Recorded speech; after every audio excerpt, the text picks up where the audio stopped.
What's up, guys? Welcome to the Shotana Studios live stream. Today we're going to be talking about Stranger Things, Season 2 spoilers.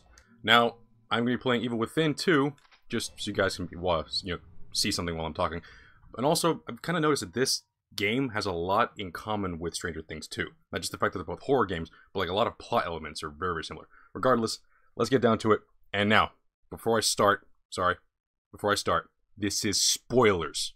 I'm not going to reiterate that enough. I mean, you already read the title of the video. This is spoilers. Nothing but spoilers from here on in. I'm going to be talking about everything. I'm going to be reviewing, re-reviewing the thing because I've already done a spoiler-free review of this. So if you want to watch that, go and click over there.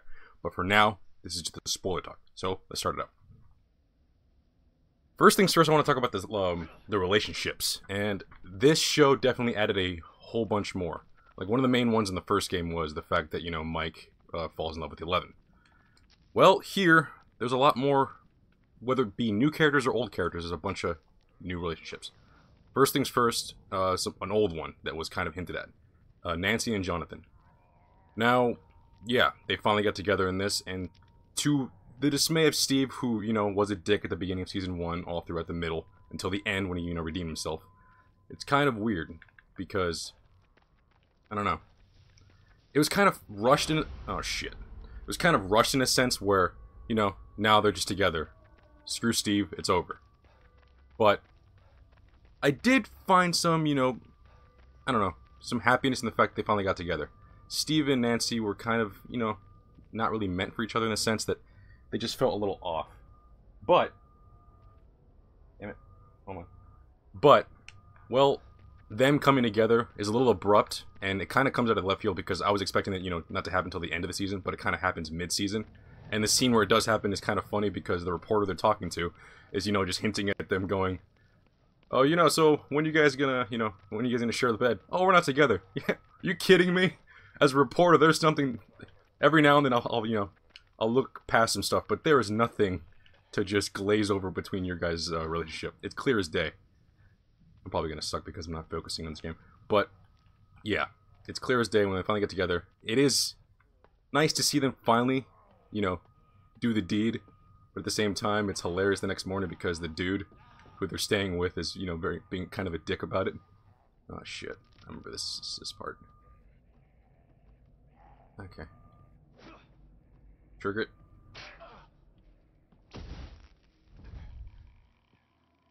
Yep, here you go. What's up? I got freeze frame. But yeah. The relationship is good. It's nowhere near hokey that I honestly felt like it was going to be. But yeah, to the dismay of Steve, it kind of sucks for him. But again, he's a badass, so who cares? And the next thing up, like I mentioned before, Mike and 11 was the big relationship in the first season.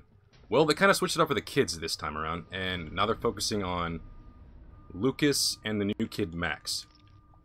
And she just comes out of nowhere. They kind of introduce her in the beginning as, just a person who's really good at video games. So, immediately she's a tomboy. Old 80s,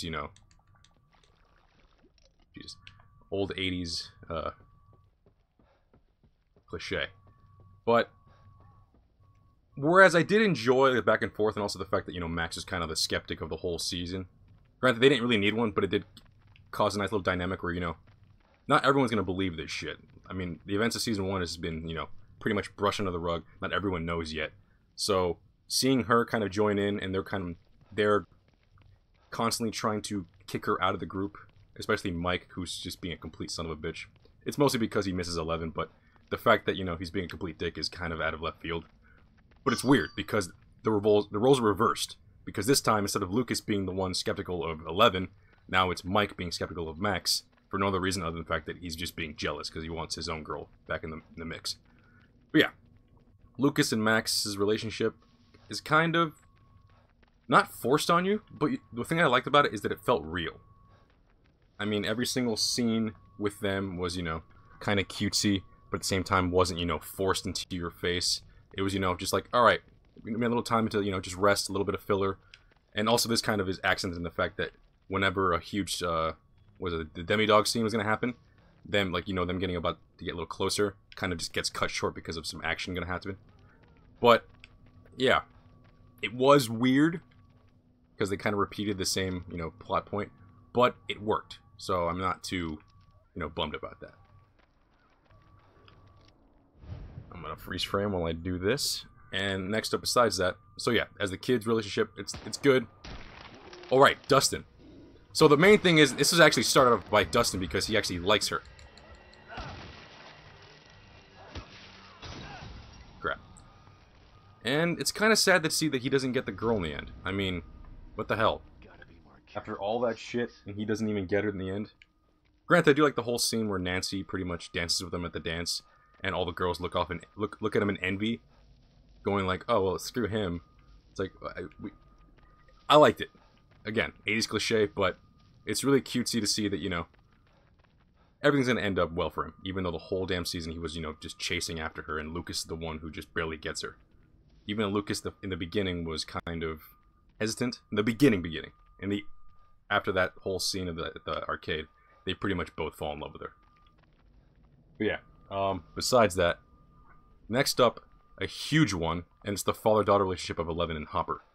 Now, this, in my eyes, was freaking so needed, because whereas, I don't know, they left the whole thing about Hopper's relationship with his daughter kind of, you know, up in the air. I mean, it's understandable because, you know, she's dead, but they definitely set this up. They definitely set up a relationship between him and, you know, 11 wanting a family, so them connecting was really, really nice. Then this episode 1, I was like, kind of fucking knew that they were already together, but getting it, you know, confirmed was just very, very awesome. But yeah, besides that, I like the whole scenes where 11 became like a preteen, you know, like mess. Like one thing I mentioned in a spoiler-free review was the fact that, you know, a lot of the kids have to deal with puberty, and one of the things other than, you know, Dustin and Lucas falling in love with the new kid, seeing her, you know, become a rebellious little teen was pretty badass, especially with those powers. I mean, when she throws a fit, she throws a fit. She destroys the house that they're living in. Okay, that's not fair. Oh, okay. Oh, crap.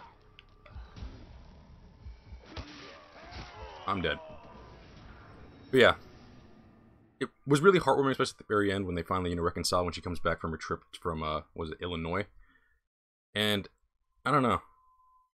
I just felt like that moment of them in the car, just, you know, finally reconciling and understanding that the whole fact that he ends up getting her as his daughter, thanks to the doctor, you know, he pulls some strings. It's just really nice. I like to see that with season 3, and yes, there's going to be a season 3 and season 4 too, that we're finally going to get that dynamic even more shoved into us, like in the sense that, you know, they're not going to be rebelling anymore. Now it's going to be more like an actual father-daughter relationship. Before it was just, you know, you're my stepchild. That's it. Now it's going to be like, you know, they love each other, they care for each other. And I'm hoping that doesn't set up something in the future that... Because one huge thing about the show is they like to kill off characters. And I'm a little afraid that they might kill off Hopper in the end. I don't know, that's just the vibe I'm getting. There's nothing that actually hints at this. It's just, you know, old habits die hard. It's just scary to think about, because Hopper is definitely one of my favorite characters. But besides that, also, the whole thing about 11 trying to get, you know, wanting more of a family. Well, she gets that even more because in the beginning of the whole season, we get, like, a nice little... It's like a weird, like, action scene of, like, a bunch of, like, I don't know if they're teenagers, but I guess, like, young adults who are, like, running away from the cops because they just robbed like a bank or something. And we finally get to see the other test subject, or one other test subject, number 8, who is known as Callie. And in episode 7, 11 finally goes to find her, and essentially, once they do find each other, I like the fact that there's no, like, pushback from either of them. It's the fact that, you know, they've known each other since they were kids, and that they're the only other people in this whole other world that understands, like, what they've gone through. And they, you know, immediately just come together as sisters. That whole scene was just awesome. I like the fact that we finally get, you know, a whole new character like that. And it definitely opens up the dynamic. Hopefully, with 11, you know, abandoning her at the last section, doesn't cause her to, you know, become an evil character. Whereas that does, you know, create a good dynamic for the whole show. I don't know, I just really like their whole back and forth. And I guess it does make sense that, you know, like a la Empire Strikes Back, or, you know, just Star Wars in general, that they have to fight against a family member. And, you know, it's just, I don't know, I just really liked it. But yeah, besides all of that, I just liked it. I'll talk more about their actual, you know, events there, but right now I'm just focusing on relationships. Next up, Hopper and Joyce. Now, this is one that I honestly felt came out of left field. Granted, they did hint at it in the like the first season, where they knew each other when they were kids, but this one was way more... How do I put it? Oh, crap. Oh. I already got all that. What the hell am I doing? But yeah, this one is way more... How do you say? Kind of forced, and only because the new relationship between Joyce and her new boyfriend is Bob, who's played by Sean Astin, who I freaking love in this show. It's kind of, you know, hinting at the whole reveal later on at the end of the show, or by episode 8, what happens to Bob. But, I don't know, it's weird. The fact that Joyce is kind of getting feelings for two men, and it's understandable. But it's weird because both of them, all three of them knew each other in high school. I mean, Bob was like the nerdy guy. Joyce is like the cool, you know, the cool popular girl. And I guess, I mean, just based on his stature and pretty much what they talk about, I'm pretty sure that Hopper was also like one of those cool kids, like probably like a jock or something. But yeah, it is kind of weird to see that after all said and done, that they might get together. Not saying it's a bad thing, it's just kind of... I don't know, I felt like it was forced, especially with the whole demise of Bob's character. Other than that, let's talk about the actual characters, and all the main characters are still there. All the main characters are fantastic, they're great. I loved every single one of them. Some highlights. One character in particular was Will. In this episode, or this season, he was still a MacGuffin. In the sense that, well, there is... Oh, crap. In the sense that he's still like a plot point character. He's the herald. That everything still revolves around him. He does have a, you know, a whole... God damn it. Okay, that's nice. But yeah, he still has like a whole story arc and everything. He does have dialogue and stuff. He's actually an important character that has, you know, feelings and stuff. But the fact that he's still like the main focus, like in the sense that with the first season, he was the one that was... Everyone was scrounging, or, you know, scrounging together, like trying to find. This time, he's actually the enemy. Which is really cool, because he was terrifying in this. And it's sad because it's like a young boy being just possessed by this crazy being, and it's just freaking awesome to see, but at the same time, like this is the, like I mentioned this spoiler review, that this show terrified me. And it was mostly scenes with him.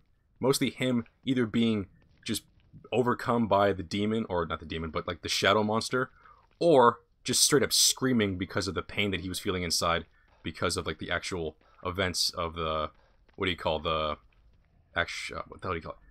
Oh, they're burning him. They're burning up like the tunnel, and it's pretty much burning his insides. It's freaking terrifying, and honest to God, it just scared the crap out of me. But yeah, other than that, 11, I fucking loved every single part about her. I mean, the whole thing that she was like kind of like Luke Skywalker, like just harnessing her powers and, you know, finding her family, trying to make sense more of her origin. Again, this is where the Empire Strikes Back section comes in. And it's, I don't know, I liked it. I really appreciated every moment of it.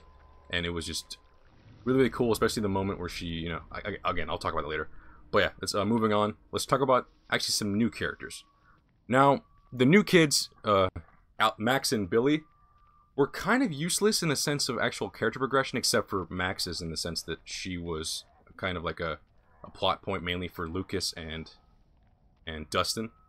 Although she did become her own character, and that's why I'm glad that when she, like, you know, by the end of the show, she becomes her own, you know, she becomes part of the group, and it's, you know, she's a great addition to have.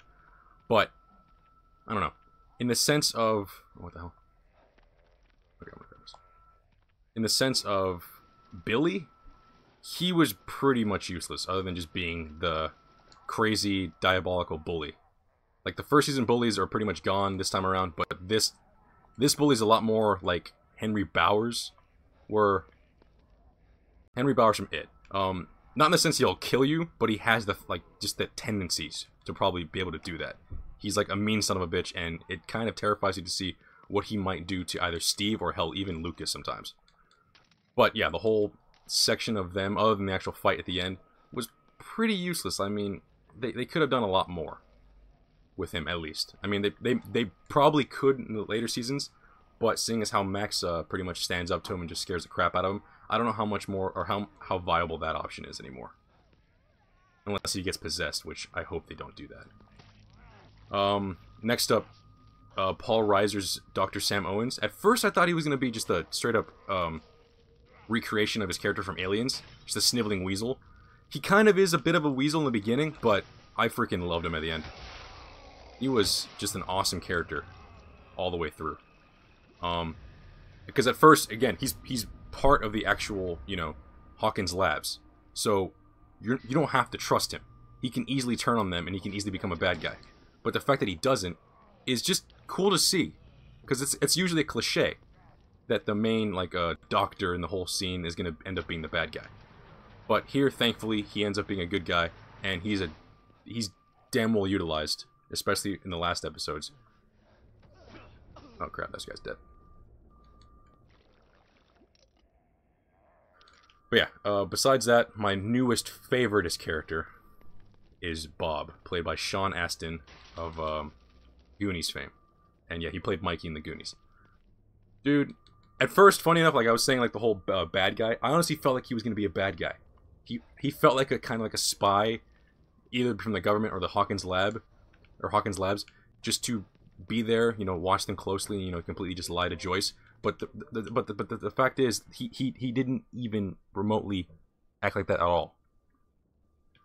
Like, he was just too nice, and to an extent, or I did get, you know, a little, you know, kind of got that vibe where, like, all right, this guy's definitely trying to. Oh, the hell. Oh, sorry, just setting up this thing.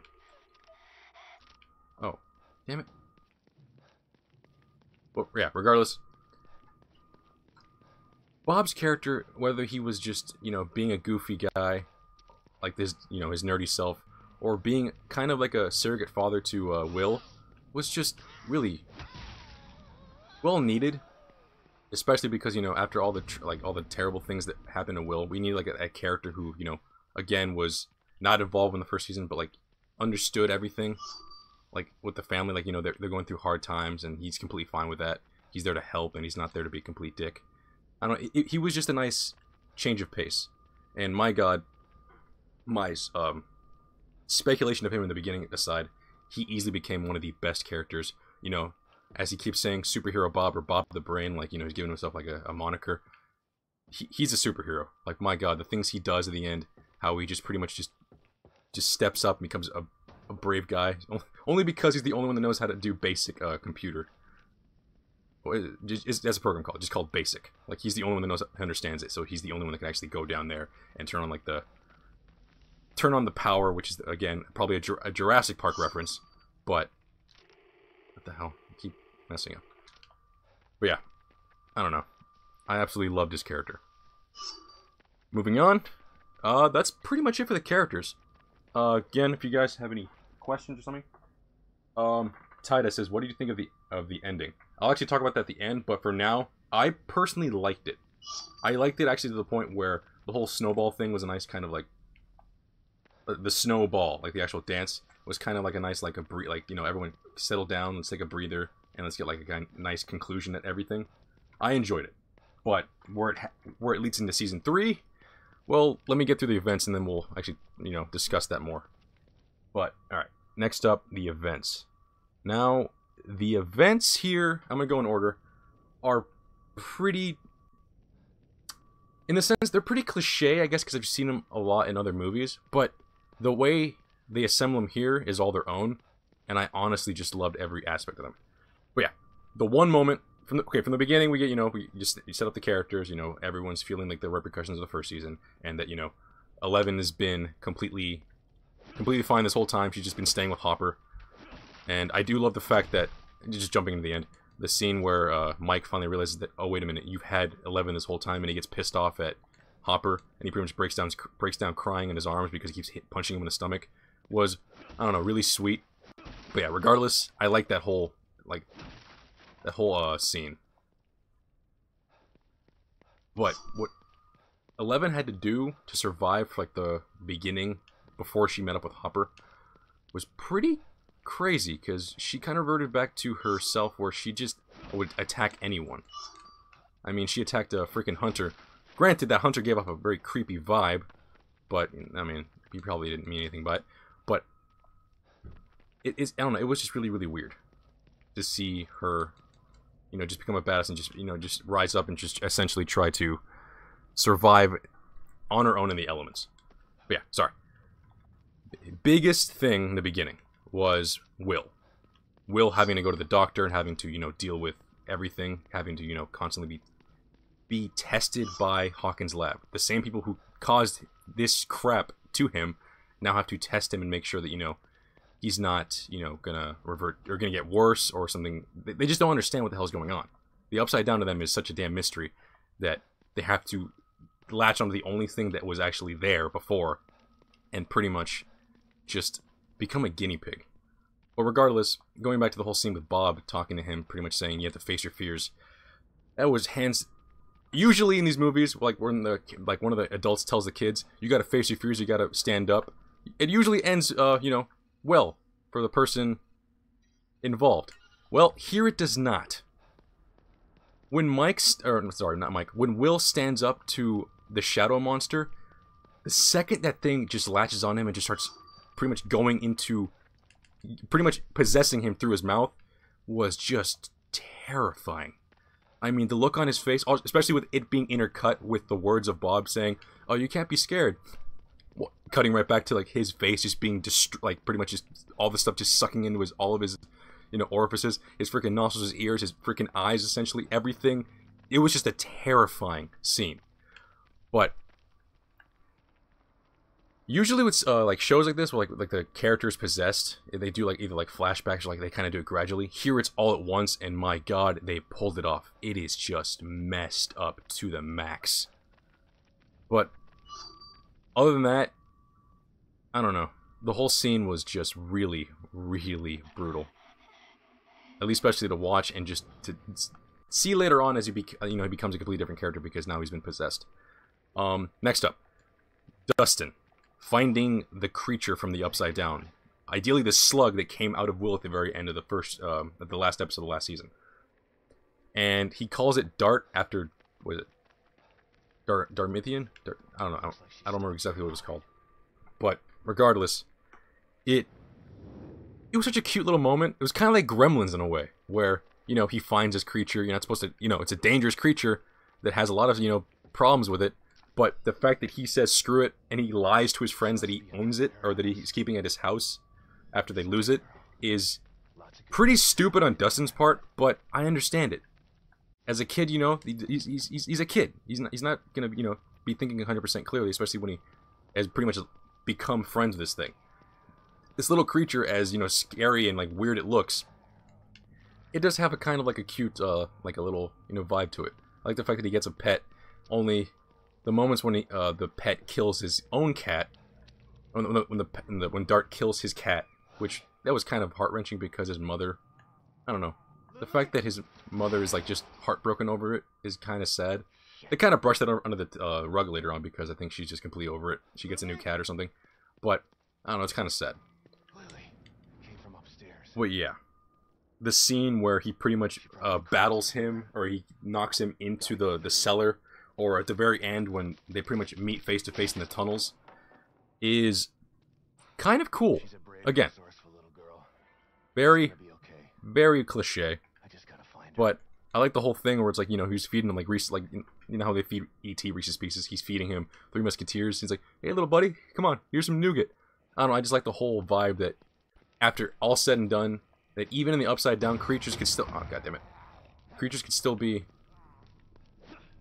What the... Oh. Oh, that was a scripted event. Didn't know that before I get scared. Okay. Gamma. But yeah. Other than that, I like the whole thing, especially in the whole section in the end, where it just leads up to, oh crap, they're screwed. Wait, no they're not. I don't know. It may have gone pretty much nowhere, but the fact that it built tension, especially how it's set up all the demi-dogs, is serviceable, but I enjoyed it probably more than I should have. I don't know, I just like the whole vibe that, you know, Dustin was finally getting more screen time, because I really like this character. and especially with the whole dog side story, it was I don't know, and I liked it. I thought it was cute. Okay, I don't care right now. Let's go to that. Next up, the whole thing with, oh yeah, speaking of the actual tunnels, the construction of the map and the race to find Hopper, because Hopper pretty much finds the tunnels underneath. Like, they're pretty much like just destroying crops and everything. The Upside Down is pretty much leached into the main world and caused this huge tunnel system just form underneath, which is funny because it's upside down, which is kind of hinted at the very end, where pretty much the Upside Down is pretty much becoming, instead of like a whole different universe, but actually becoming the underside of the whole town. But yeah, the fact of them, you know, trying to, you know, do a callback to the, what's it called, the Christmas lights in season 1. This time it's, you know, a tunnel system that Will pretty much draws out because he's like pretty much just all psychoed out and pretty much possessed. That the whole map system is laid out and they pretty much use the whole house. But the freaking fact that they use Bob as this pretty much the key to all of this, the only one that can actually, you know, piece together exactly what the hell is going on and, you know, break this puzzle. I mean, they don't call him Bob the Brain for nothing, but the fact that he's finally utilized, other than just being a cutesy character, was just, it's a good throwback to, you know, the Goonies, because, you know, he's Mikey, you know, the X marks the spot, all that stuff. But here, I don't know, I just love it even more because he's just such a goddamn goofball. That's exactly what it comes down to. He's a goofball, and I freaking just love the fact that that's exactly what he is. Just nothing but a goofball. And the fact that he keeps being, I don't know, just such a nice guy, even though they keep telling him, no, you don't have to know a damn thing. You're not going to tell you a thing. We're not going to tell you anything. But the fact is, they don't care. It's like they still need his help. Every single aspect is like, oh wait, this is a map. Hold on a second. God damn it. The game keeps freaking distracting me. I'm sorry. Oh shit, not this section. No, just. Ah, crap, not this part. Sorry. But yeah, Bob's usefulness here and also at the end is just freaking a well use of his character. Sorry, I keep repeating myself. But yeah, next up, the whole Jonathan and Nancy getting Barb justice. Because at the very beginning of season 1, Nancy's best friend Barb gets murdered because she gets sucked into the Upside Down. And you know, they pretty much just hide it underneath everything else. They pretty much just brush it under the rug. But here, well, they decide to get justice and pretty much just break down all the... God damn it, not this part. Oh shit, it's gonna be hard to talk while I'm playing this part. You, the girl. Where is she? But yeah, sorry. Them pretty much just trying to reveal the whole plot and just make it, you know, known for the whole public. Especially getting that one guy, he's a comedian actor, the reporter. He works well here, don't get me wrong. But it's just weird to see, like, how they, like, you know, just are branching out and getting new actors. I really should definitely have gotten his name, I'm sorry. But, yeah, he's hilarious. And every single scene with him is just freaking fantastic.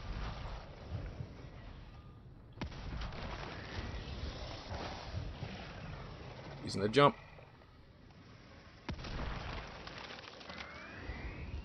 Oh god.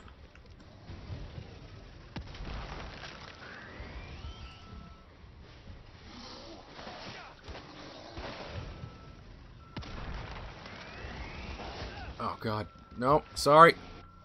I used the med kit. Oh god. Sorry. Okay. Just want to move on.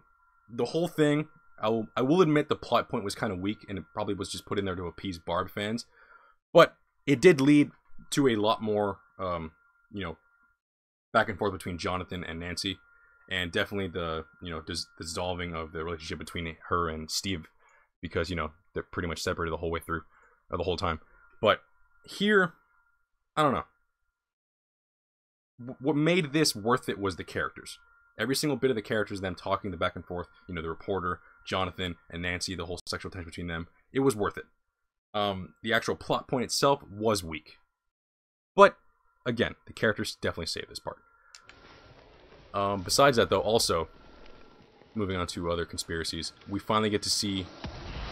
God. Just getting harder and harder.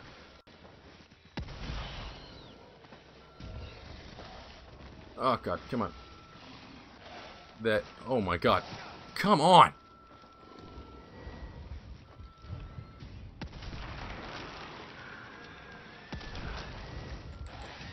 Oh, that was a good duck.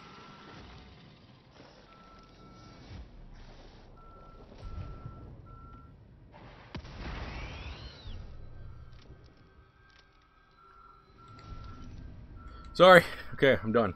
Jesus. The 11 finally finds her mother and her sister, or not biological sister. Actually, is it? No, she was abducted from in London, but she finds her pretty much her biological mother and her steps. I don't know. There's no relationship between them other than the fact that they both have powers. So they definitely connect each other. And the whole relationship between them being, you know, brother and or not brother, sister and sister is definitely understandable. But I like the whole fact that it becomes very psychedelic, where she delves in and it's just really, really creepy. I mean, the whole point that the mother is just comatose but repeating the same things over and over again is actually a puzzle, and it's a code that, you know, 11 is the only one that can actually break through, because once she tries to read her mother's mind, she sees into...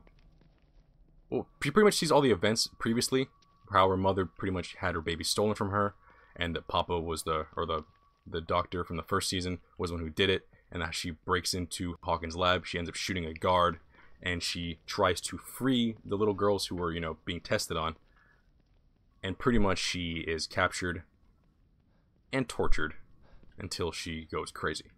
It's really, really sad. But at least the point here is that she's able to communicate at least her final thoughts to 11 to find her actual sister. And the character here, Callie, who was introduced in the beginning, she's not the same as 11 where she can like do telekinetic things, but she can definitely... I don't know if she could read minds, but she could definitely affect what other people see. So she pretty much jacks into someone's mind, and she pretty much fools them into seeing what she wants them to see.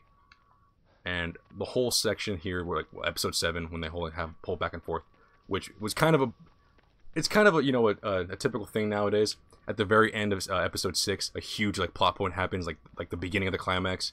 Pretty much the whole lab is about to be destroyed by the demi-dogs. From that point on, all of episode 7 is focused only on 11 and Callie. We never get a cutback other than a couple, you know, flashback sequences, or like, you know, 11 getting, you know, visions that tell her you have to go back to Hawkins because your friends need you. Here, I don't know.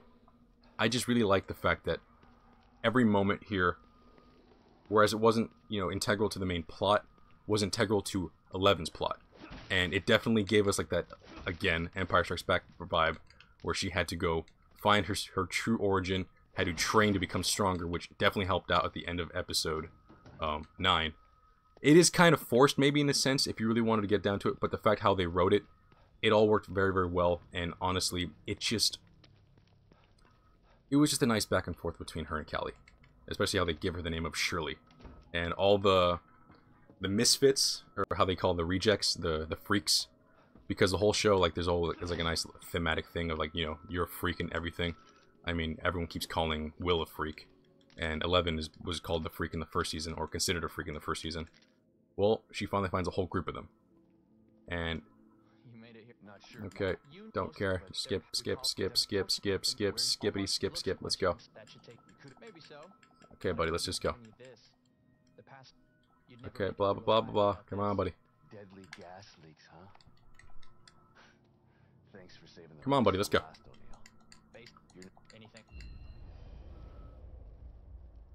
But yeah, the whole moment where she finally finds her family.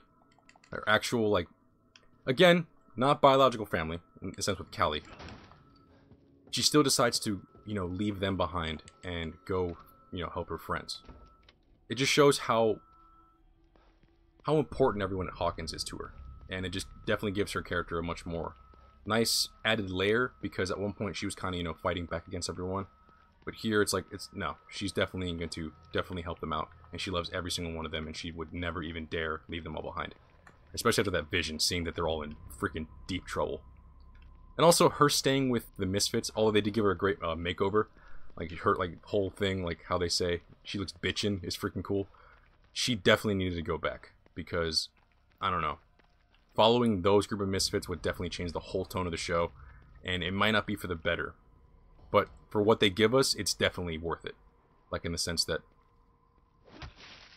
Yeah, I knew you were alive, buddy. I'm not stupid. But yeah, other than that, moving on. Oh yeah, the fact that Papa's alive is a huge, huge game changer. I mean, that was out of left field. I did not expect that. Papa is still alive? How? I mean, I know she killed everyone else, but the fact that Papa's even close to being alive, that either means that he has a huge connection to the Upside Down, which means it's the only way he could have survived. I mean, that thing was pretty much had him dead to rights. That thing could have killed him immediately. But if he had some kind of, like, you know, trick up his sleeve, or, like, you know, that same thing with, like, Dustin. That actually might be it. Oh crap, how they use it at that plot point. That Dustin was, you know, was able to calm down Dart, even though he was a full-on demidog by then. The demidog still, you know, recognized him. It's like, oh shit, you're my friend. And it still hauled him back. Not enough to, you know, probably not want to kill him. Granted, if he, you know, definitely stayed there longer, he probably would have, you know, eventually realized, like, wait, I'm still hungry. I don't care if I like you or not. But yeah, that might have happened with Papa. But yeah, moving on. Will being a freaking spy for the whole thing was a huge twist. I mean, the whole thing of him being possessed, the whole Exorcist kind of vibe they're going for. I'm just gonna punch this thing to death. I don't want to fight it. Just die. Just die. Jesus. If you're wondering why I'm able to do all this, is because I've already beaten this game and I have, like, stocked up, like, boosted crazy ass elements in this game, or like weapons in this game. This is on Nightmare, so this is definitely the hardest difficulty besides Classic mode. But yeah, so sorry, regardless, go back. Will being a spy. So yeah, him pretty much finding the warm water being too hot for him, and that his body temperature just starts plummeting, is a nice... Jesus. Okay, buddy. Screw you. Just go down. Was cool in the sense that because he becomes, like, what they say, a seer.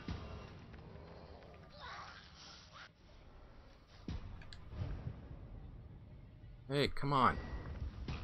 Oh, okay, she's jumping. Oh, God. Just die. Just die. Just die. I need to make some stuff. Medical syringe. Sorry. But yeah, Will pretty much becomes a seer because he's linked with the actual not the demidog, the shadow monster, and the fact that he has to... At first he helps the group by, you know, drawing out the map, but he's unknowingly helping them because he's just pretty much just seeing what he is, you know, envisioning that the... Not seeing, but I guess because they say, I'm feeling what he can feel. Like, I'm not, like, he's not talking to me, but I understand everything that he's feeling. I can understand what he feels, what he's thinking about. It's really, really weird, but it's kind of like Ghostbusters. Like, there is no, that's complete possession. Never mind. That doesn't make any sense.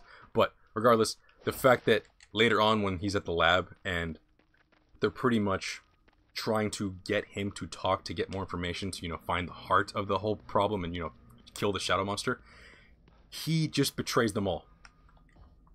The fact is, he didn't even need... This is why it kind of shows where Will is no longer Will at all. It's just an extension of him. Because by this point, before he was helping the group out, you know, helping them by drawing all the map. By this point in the story, by episode 6, he's completely just changed sides. Because he sets up a trap for all the freaking scientists, or like the main, like, it's not SWAT team, but like the actual, like, combat team to go in and, like, take care of the problem.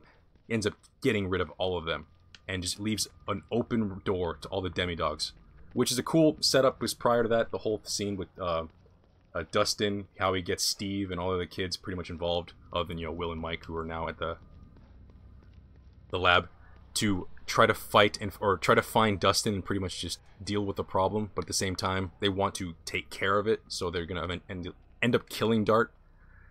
So they go to the junkyard from season 1 and try to lay a trap for him, which is a bad move because apparently the demidogs can start multiplying, or who knows how many those slugs that Will has coughed up over the year, or over this past year. It's just really cool to see Steve. Again, this is one thing I wanted to mention, or I talked about in the review, that Steve really just steps up his game. Damn it.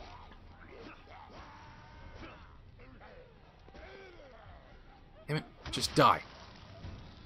Did you get another freaking... Oh, you did. God damn it. That's gonna hurt.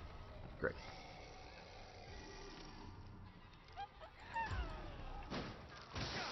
Oh, come on. Oh, no. Ugh. But yeah, the whole scene with Steve pretty much going out there saying, you know what, screw it. I'm going to go out there and I'm going to save the day. But at the very last second, it's revealed that there's multiple demi-dogs. That is just awesome. No, no, no, I'm dead. I'm dead. I am so dead, and oh god, I'm dead. You gonna see his face? No, just... Oh yeah, there's his face. Oh god. Wait, yeah. Him dodging that freaking one... Again, the demi-dogs, as I mentioned, there's demi-dogs in this freaking game. There's a lot of things that are similar, other than, like, the actual main character.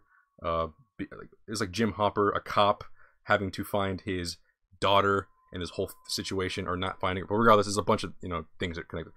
But sorry, I'm just being rambly here. But besides all of that, what I also loved about this whole thing was that everyone steps up here. Dustin steps up, to be like kind of like the hero after this whole scene. Steve again, glorified badass. That freaking baseball bat, and how we just, I don't know, that swing. After he dodges, rolls out of the side of the car, and just freaking hits that another demi-dog mid-air was freaking awesome. But yeah, sorry, just doing tangents. Going back to the scene where pretty much Will being a spy is just a nice change of pace. Again, it's terrifying, especially when they start burning his insides and him just screaming uncontrollably. It just shows that he's no longer Will, or he's just an extension of him, or like... No, you know what? Not Ghostbusters. More like Deadites. Yeah. There's some Evil Dead kind of references in here, like the cabin in the woods where Eleven's staying, but here it's just clear as day. Like, they're able to lie, they're able to cheat, they're able to just completely put up this facade saying, no, I'm really fine. I don't know what you're talking about. I'm not hurt. But from this point on, we know that he's just a liability. They figure out that they need to knock him out, so the Shadow Monster does not know where he's at. So when they knock him out, they take him back home, they put him in the shed, and from this point on, there's a heart-wrenching moment where pretty much every single character tries to, reach him. They talk about moments in their lives, how, Oh, crap. Ah, crap.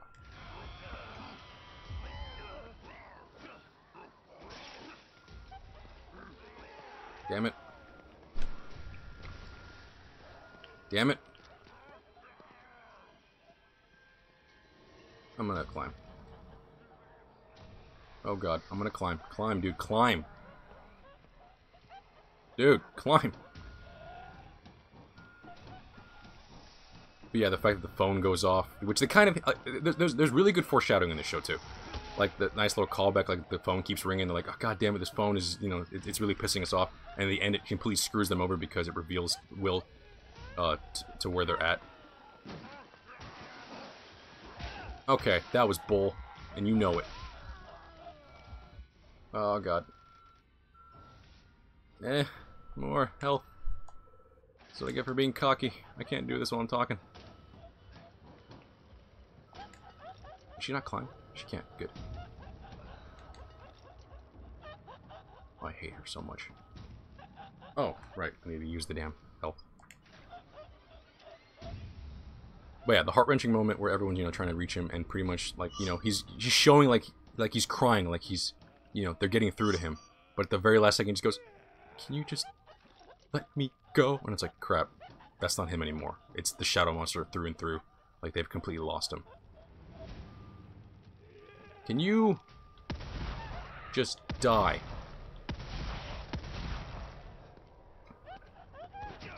Oh, that's not fair. That's not an instant kill, is it? That's not an instant kill, is it? That's an instant kill, isn't it? I can't hit you. Damn it. Oh. But yeah, besides that, let's talk about, before we jump to the actual ending of Will's subplot, where he's exercised, the labs. Here's where we finally see the true colors of the two new characters. Paul Reiser's character of Dr. Owen, where he's revealed to be a really nice guy. And any aspect of, us being worried that, he just might turn on them. No, he's a really nice guy. He ends up trying to save everyone involved. And even though it's a little bit of self-preservation in there for him too, but no, he becomes a part of the team, and he's just really cool. But besides that, going back to Bob. Bob just stepping up, being the brave guy, being the superhero. And at the last second, even though everything turns out good for him, and he barely makes the last mad dash out of there, and he escapes. He closed the door behind him, and the demi-dogs are behind him, and it's all good and, happy. And Joyce pretty much just sees him from a distance saying, "Oh my god, you made it. This is great." But just that smile he gives. It's like that's 1 second of foreshadowing going, "Oh crap. He's gonna die." Yup, and the demi-dog just tackles him from the side. And even though Harper comes in with the machine gun, this is the whole section in slow-mo, with an assault rifle, trying to shoot away all of the bad, or all the creatures off of him. It's all useless. Bob's dead. And the fact that they keep showing scenes of him, being torn apart after everyone escapes pretty much, they have to leave him behind. It's just, okay, screw you. Screw you. And screw you. You dead? Jesus Christ, I hate these freaking crazy bitches. But, yeah. That moment killed me. Because even for a new character, and like one that didn't have that much screen time in the beginning, but like, episode, I think 5 or 4, like episode 5, that he pretty much became a huge part. He was integral to the actual, events that unfolded.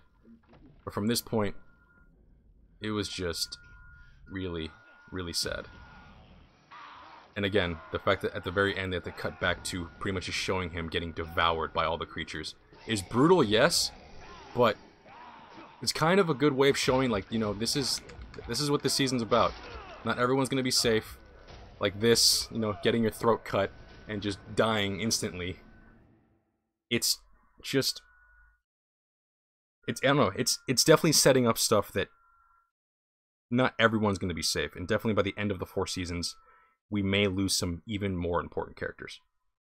Because they're writing all of their characters freaking beautifully. All of their characters I care about, unlike other stuff like, I don't know. To an example, a movie I just watched, Suburbicon, I didn't give a shit about the characters because they just did not write them well. Here, the dialogue is just great. The relationships are fantastic, and everything about them is, I just loved it. But yeah, Bob was the thing that hit me the hardest. And the fact that he's a brand new character, and they pretty much just brought him in just to be a character to push the plot along, is just amazing due to the fact that if I care for him that much. But yeah, regardless, now let's get to the actual ending.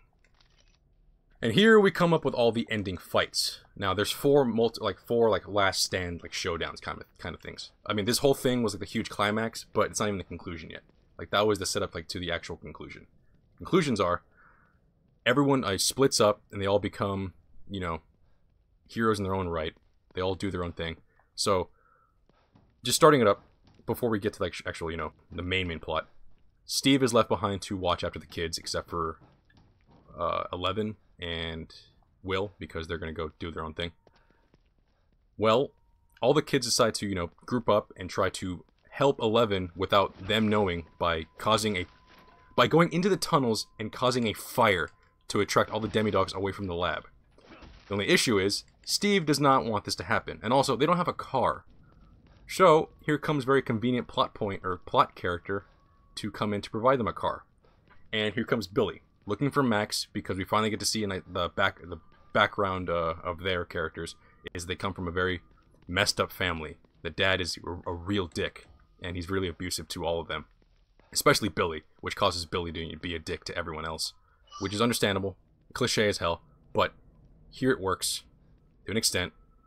Well, not in this scene it works, but the overall character it works. But yeah, here comes Billy to have a nice final showdown with Steve. Which, by the way, this whole scene, when, Billy drives up and he comes out and he goes, "Arrington, is that you?" "Yeah, it's me, don't cream your pants." That whole, little back and forth, the actual, the long shot of them walking up each other and, the nice little, dolly in, with, the fog in the background, the light and the music. That just, it just gave me a huge, I don't know. like classic 80s vampire movie vibe, or like, I don't know how to... It was weird. It's like a final showdown of like two teenagers. Whether it be, you know, mystical or not, but like, of course it's not mystical here because they're like, you know, two regular teenagers. None of them have like superpowers or anything. But, I don't know. I just liked it. I'm going to probably save it here and probably keep moving on, but I'm not going to continue after this point. I mean, I'm not going to save after this point. Other than, sorry, I'm just talking to myself.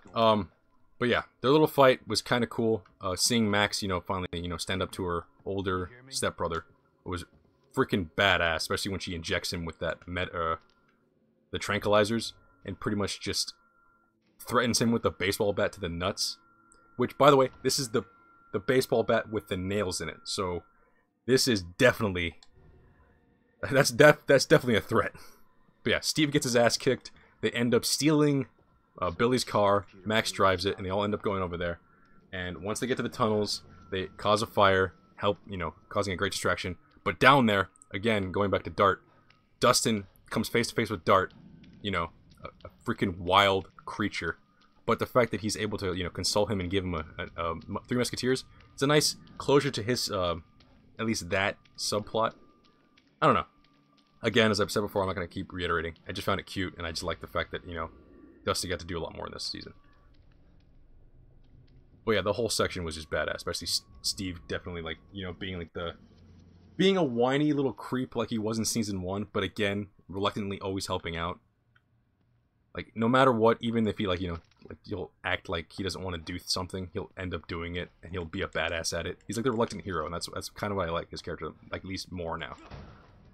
But, yeah, cutting over to Will. Joyce, Nancy, and Jonathan, and Mike? I think Mike's Mike's involved with the burning of the tunnels. But yeah, Will being exorcised is easily straight out of The Exorcist, doy. But here it's pretty messed up because they just lock him in a room, and one of the biggest parts of this is the fact that Joyce is, you know, trying to save her son, but then out of like nowhere, mid-scene, she decides to go, screw this. Like, not hatred toward her son, but hatred toward like the actual shadow monster because Bob just died, and we get flashbacks of her seeing Bob die. So at this moment, one of the things that the shadow monster hates is heat. So they're pretty much trying to sweat it out of him. But at this point, she jacks up the dial on all the heaters. She adds more to the actual fire, and she pretty much is trying she's just trying to burn it out of him, but to the point where it's almost like damaging to him. Like, even Jonathan has to step in and going, Mom, what are you doing? Look at your son. You're killing him. Stop doing this. You're killing him. But it all works out in the end. But besides that, this whole scene was just strong. It showed the emotion of each character. It showed how brutal it was. And especially, again, how I kept saying that Will was kind of terrifying to watch in this whole sequence because, you know, he wasn't himself and he was completely possessed. It was just so gratifying to see that thing just get out of him. Like, holy crap, that was, I don't know, just really, not lethargic, cathartic. That's the right word, cathartic to see that. But yeah, moving on, after that, the tunnel burning, you know, that was a really cool scene. I'm sorry, I'm just reading my notes here and I kind of went in the wrong order. Crap, am I going to be able to do this? Yeah, I can do this.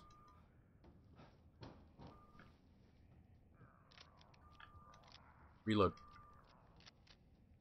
But yeah, this is perfect timing. I'm actually getting a lot of perfect timings in this whole section. But yeah, the final fight in the elevator when they go down to get 11 to shut the gate. She was able to open the gate, the portal to the Upside Down from the first season. So now they're gonna have her go down there and try to close it like once and for all. Well, this whole section, not other than just being awesome eye candy, just the really cool reddish orange like background, like the whole like CGI and like also the silhouettes of all the characters. It was just awesome to see, especially Hopper just being a badass, just using every single weapon at his disposal, using the machine gun after every single crap. Yeah, twofer. Crap. Crap. Sorry, this is just getting a little more hectic. I need to pick up all this stuff, otherwise I'll be screwed. Ah, shit. Where are you? Hello, buddy. Come here. I warmed it up for you. I hate you. I hate you. Screw you. Oh, crap. Yeah, you're not grabbing me, buddy. But yeah.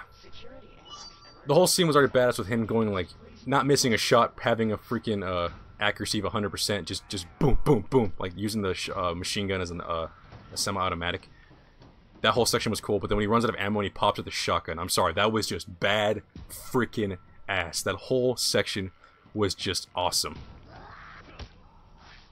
Just die, just die, just die, just die.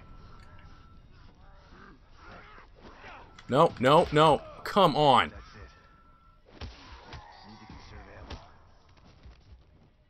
You done? Done throwing enemies at me, please? Oh, God. I don't have to heal anymore, right? Probably gonna die if I don't. I don't have any more healing items. Sorry. But yeah. I have to go upstairs anyways. Give me this health up there. Okay, I'm gonna just let my health get regain itself. But yeah. This whole section was just beautiful. But by the way, all these scenes are being intercut except for the actual fight with Billy. That was like the starting gun. The Will's exorcism, the tunnel burning, and Hopper, you know, just pumping shotgun after shotgun, just killing all these demi-dogs.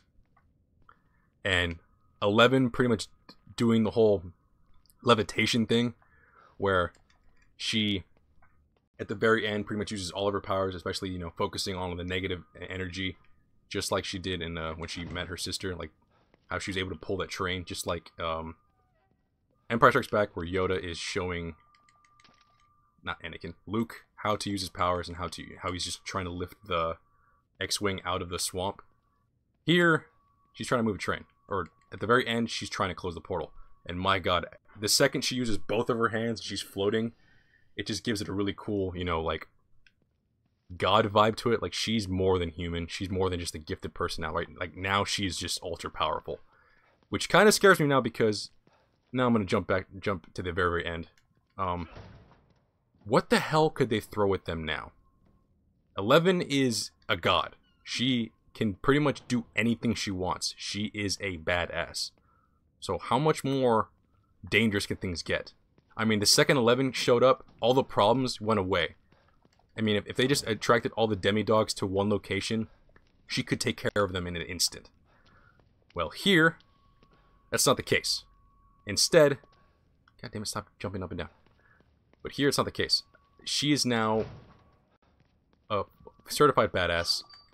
Anything they throw at them is doesn't even seem like a threat. So I'm interested to see how much worse things get, especially how clear-cut like this ending is. Like everything is done. Pop is still out there, yes, but how much of a threat does he pose? Unless he's actually, you know, a superhuman god too, which we saw nothing, like no signs of that in the beginning or the first season, or the fact that, well, yeah, the Upside Down's closed. Granted, the Upside Down has pretty much fully formed under the town, as we see. The camera, like, you know, pans over and just turns upside down, showing that the Hawkins, or I don't even remember the elementary school's name, but the elementary school is now, like, completely mirrored in the Upside Down, so that world still exists. I'm just wondering, what kind of a threat could they throw at us now? Granted, they do show the Shadow Monster again. Oh wait, what am I talking about? Doi. I just answered my own question. The Shadow Monster. Could she battle it herself? That is true. Never mind. That I take back everything I just fucking said. At least for what thing they could now battle. I completely forgot about the Shadow Monster at the very end. Again, how hard could that be? Fighting that thing. She's a badass. Yeah, no, that completely destroys my whole thing. Never mind. I'll shut up now. I'm excited. I'm excited to see where the hell they go with this, because she definitely has to fight that thing now. It's still down there. They may have closed the gate, but that thing is still in the real world. Or at least on this side of the dimension. Or plane. Because even though those tunnels were, I don't know, destroyed or no longer living due to the fact that, you know, we see all the demi-dogs falling to their deaths, like it's all a hive mind thing, they close off the gate. But that doesn't make any sense. Actually, how the hell is that thing still alive then? If they close the gate, the main thing was so they can cut off all, you know, connection between the Upside Down.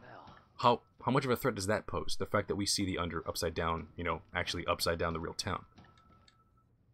Again, that's kind of weird, and I'm actually kind of happy to think about, you know, all this stuff, and I want to see what the hell they do next, because at the end of Season 1, they could have gone a certain way.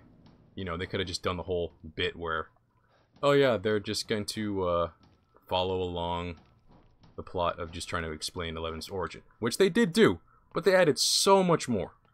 They added so much more to the actual, you know, characters, the actual upside down forming in the real world, and ultimately bringing Papa back was also a huge thing. Again, not a game changer in this season, but it will definitely be a game changer later on, especially with the whole thing of Kali, number 8, and how she pretty much abandoned them to help her friends and family instead of just her, the only person in the world that, you know, is actually the same as her. I hope she doesn't come back as a villain, but again, if they set it up, or if they set it up well, then yeah, who cares? But yeah, I don't know. I'm trying to say more things, but I'm not entirely sure what else to say.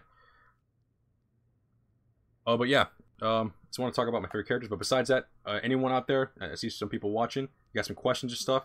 Let me know. I'd love to, like, you know, answer some stuff. I want to hear your guys' thoughts, your speculations, and definitely, you know, just pop me a question.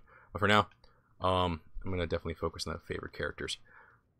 So as I said before in my spoiler-free review, my favorite characters are still Hopper and Nancy, at least in those age groups. Nancy is still a badass in the sense that that's the one. That's actually, you know what? I take that back. Nancy is the same as she was in the first season. You know, tough, pretty much, you know, like a no-nonsense, and she just wants to, you know, get things done, which is what I love about her. But yeah, probably my new favorite character out of the teenagers is definitely Steve. Again, I'll jump into that in a moment. I just want to talk about the kids first. The kids, my favorite character for the longest time was 11, which is understandable. 11's a badass, and definitely out of the, you know, the main focus of the kids was definitely Mike. Well, now the main focus, at least in my eyes, has definitely shifted. Mike has become a background character more. I mean, yes, we do get the whole vibe that, you know, he misses 11, but seeing as how 11's not really in the show, at least not in the like in the actual, you know, group until like the very end, where he reconnects with her. Crap. So this is the dreaded. Thanks, O'Neill. Where he reconnects with her. It's well, it's understandable that, you know, they put his whole, you know, character in the back seat, but the fact that they gave it to Dustin is even better, because Dustin, in my eyes, was kind of underutilized in the first season. He was just, you know, the cutesy, you know, dumb, not dumb, but like, you know, like very, you know, just innocent, you know, goofy character. Ah, crap. So I can't punch good. First person view. Weird. Sorry.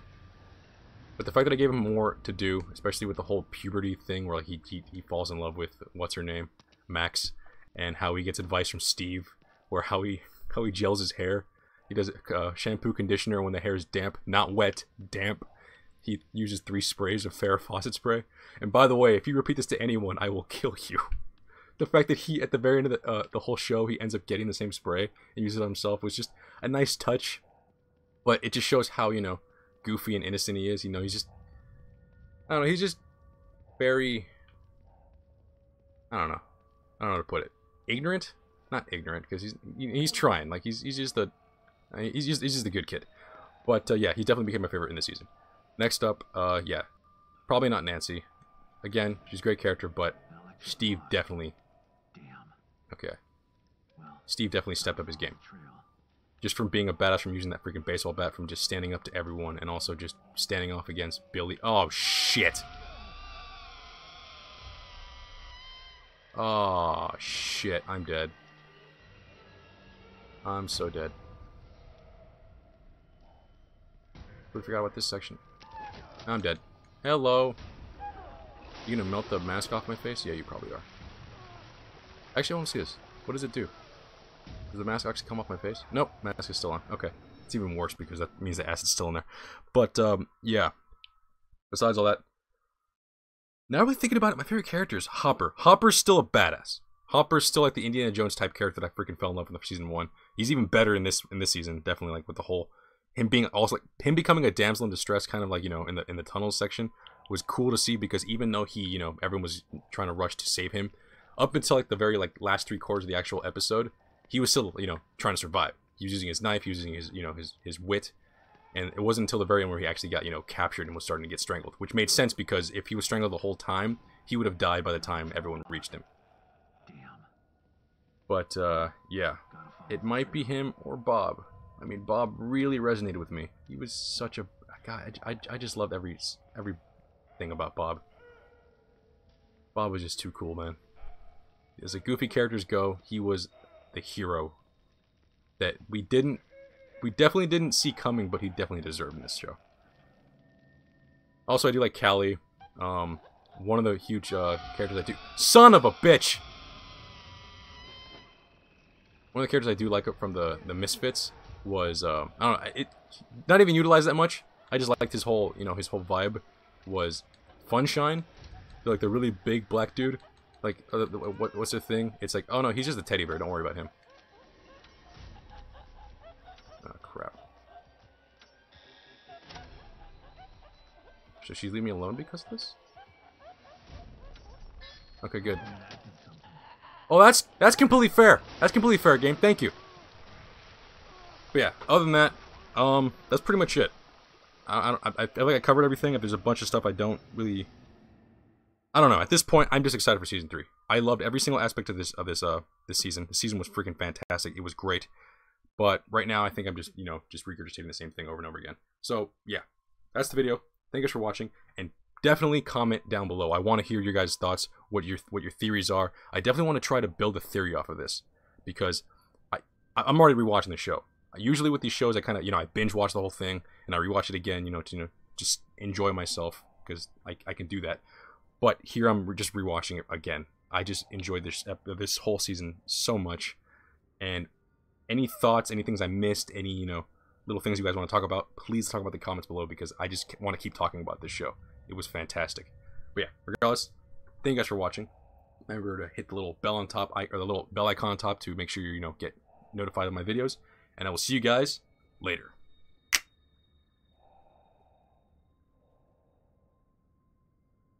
Babaloo.